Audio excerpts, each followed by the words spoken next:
Bapa kami yang di surga, dikuduskanlah namamu. Ada suatu permohonan, berilah kami pada hari ini makanan kami yang secukupnya. Ada suatu pertobatan, ampunilah kami atas kesalahan kami, seperti kami mengampuni orang yang bersalah kepada kami. Dan di sana akhirnya juga ada nilai pembebasan. Janganlah membawa kami ke dalam percobaan, tetapi bebaskanlah kami dari yang jahat. Dalam doa ini, semua unsur-unsur dimensi kita temukan dalam doa Bapa kami. Dalam hidup sehari-hari pun kita kerap juga berdoa Bapa kami. Namun hal yang sepantasnya kita renungkan sepanjang hari ini adalah, apakah aku mengungkapkan dan mengucapkan doa itu dengan penuh penghayatan makna demi makna, atau kerap kali aku berdoa secara otomatis tanpa penghayatan, tanpa makna, sehingga di sana tidak terjadi sebuah relasi, tidak terjadi suatu percakapan. Yang terjadi adalah rutinitas otomatis, kehilangan makna, dan kerap kali membuat aku mengalami kekeringan dalam hidup rohani. Kami hendak menghadap tata keragiman, tempat orang berdosa beroleh kasihan.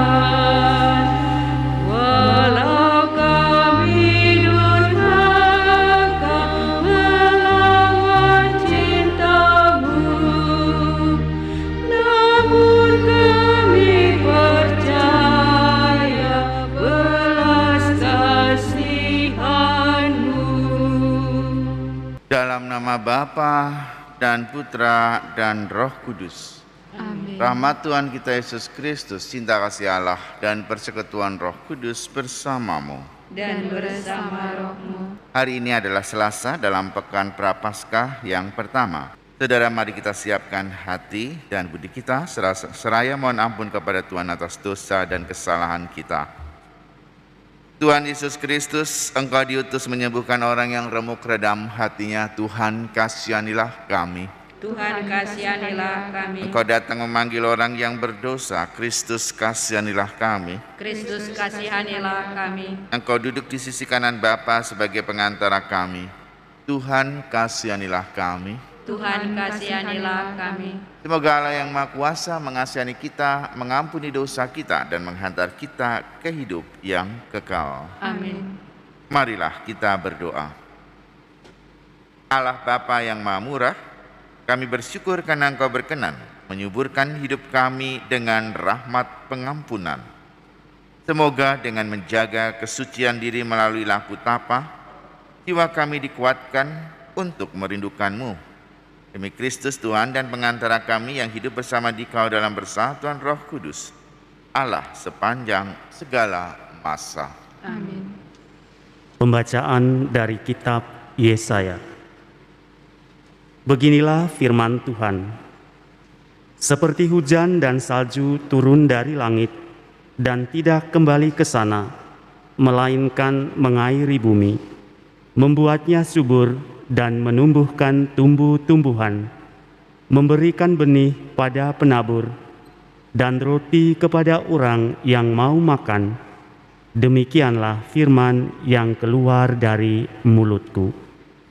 Ia tidak akan kembali kepadaku dengan sia-sia, tetapi akan melaksanakan apa yang kukehendaki, dan akan berhasil dalam apa yang kusuruhkan kepadanya. Demikianlah sabda Tuhan. Syukur kepada Allah. Tuhan melepaskan orang benar dari segala kesesakannya. Tuhan melepaskan orang benar dari segala kesesakannya. Muliakanlah Tuhan bersama dengan daku. Marilah kita bersama-sama memasyurkan namanya. Aku telah mencari Tuhan, lalu Ia menjawab aku dan melepaskan daku dari segala kegentaranku. Tuhan melepaskan orang benar dari segala kesesakannya. Tunjukkanlah pandangan-Mu kepadanya, maka muka-Mu akan berseri-seri dan tidak akan malu tersipu-sipu. Orang yang tertindas ini berseru, dan Tuhan mendengarkan. Ia menyelamatkan dia dari segala kesesakannya. Tuhan melepaskan orang benar dari segala kesesakannya. Mata Tuhan tertuju pada orang-orang benar, dan telinganya kepada teriak mereka minta tolong. Wajah Tuhan menentang orang-orang yang berbuat jahat untuk menyelenyapkan ingatan akan mereka dari murka bumi. Tuhan melepaskan orang-orang benar dari segala kesesakannya. Apabila orang-orang benar itu berseru-seru, Tuhan mendengarkan. Dari segala kesesakannya mereka Ia lepaskan. Tuhan itu dekat pada orang-orang yang patah hati. Ia menyelamatkan orang-orang yang remuk jiwanya. Tuhan melepaskan orang benar dari segala kesesakannya. Terpujilah Kristus Tuhan, Raja mulia dan kekal. Terpujilah Kristus Tuhan, Raja mulia dan kekal. Manusia hidup bukan dari roti saja, tetapi dari setiap firman yang keluar dari mulut Allah. Terpujilah Kristus Tuhan, Raja mulia dan Kekal. Tuhan bersamamu. dan bersama rohmu. Inilah Injil Yesus Kristus menurut Matius. Dimuliakanlah Tuhan. Dalam khotbah di bukit, Yesus berkata kepada murid-muridnya, "Dalam doamu janganlah kamu bertele-tele, seperti kebiasaan orang yang tidak mengenal Allah. Mereka menyangka bahwa karena banyaknya kata-kata doa, mereka dikabulkan. Jadi janganlah kamu seperti mereka, karena Bapamu mengetahui apa yang kamu perlukan sebelum kamu minta kepadanya. Karena itu berdoalah begini: Bapa kami yang ada di surga, dikuduskanlah namamu, datanglah kerajaanmu, jadilah kehendakmu di bumi seperti di surga. Berilah pada hari ini makanan kami yang secukupnya, dan ampunilah kami atas kesalahan kami, seperti kami juga mengampuni orang yang bersalah kepada kami. Dan janganlah membawa kami ke dalam pencobaan, tetapi lepaskanlah kami daripada yang jahat. Amin. Karena jikalau kamu mengampuni kesalahan orang, Bapamu yang di sorga akan mengampuni kamu juga. Tetapi jikalau kamu tidak mengampuni orang, Bapamu juga tidak akan mengampuni kesalahanmu." Demikianlah sabda Tuhan. Terpujilah Kristus. Ibu bapak, saudara-saudari sekalian, salah satu upaya untuk mengisi pertobatan kita adalah dengan banyak berdoa. Apakah itu doa? Doa adalah suatu percakapan dengan Allah, suatu relasi dengan Allah. Dalam doa itu tentu relasinya bisa macam-macam. Relasinya bisa suatu sharing, ungkapan, pengalaman. Relasinya bisa berupa permohonan, syukur, pujian, dan sebagainya. Pada Injil hari Selasa Pekan Prapaskah pertama ini, kepada kita diajarkan doa yang disebut doa Bapa Kami sebagai doa resmi yang diajarkan Tuhan Yesus kepada para muridnya.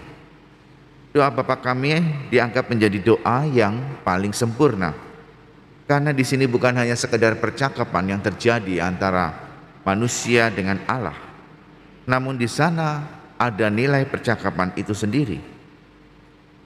Dalam relasi itu, kita temukan di sana misalnya pujian. Bapa kami yang di surga, dikuduskanlah namamu. Ada suatu permohonan. Berilah kami pada hari ini makanan kami yang secukupnya. Ada suatu pertobatan. Ampunilah kami atas kesalahan kami, seperti kami mengampuni orang yang bersalah kepada kami. Dan di sana akhirnya juga ada nilai pembebasan. Janganlah membawa kami ke dalam percobaan, tetapi bebaskanlah kami dari yang jahat. Amin.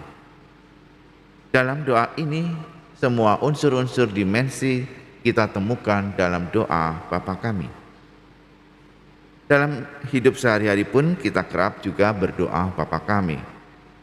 Namun hal yang sepantasnya kita renungkan sepanjang hari ini adalah, apakah aku mengungkapkan dan mengucapkan doa itu dengan penuh penghayatan makna demi makna, atau kerap kali aku berdoa secara otomatis tanpa penghayatan, tanpa makna, sehingga di sana tidak terjadi sebuah relasi, tidak terjadi suatu percakapan.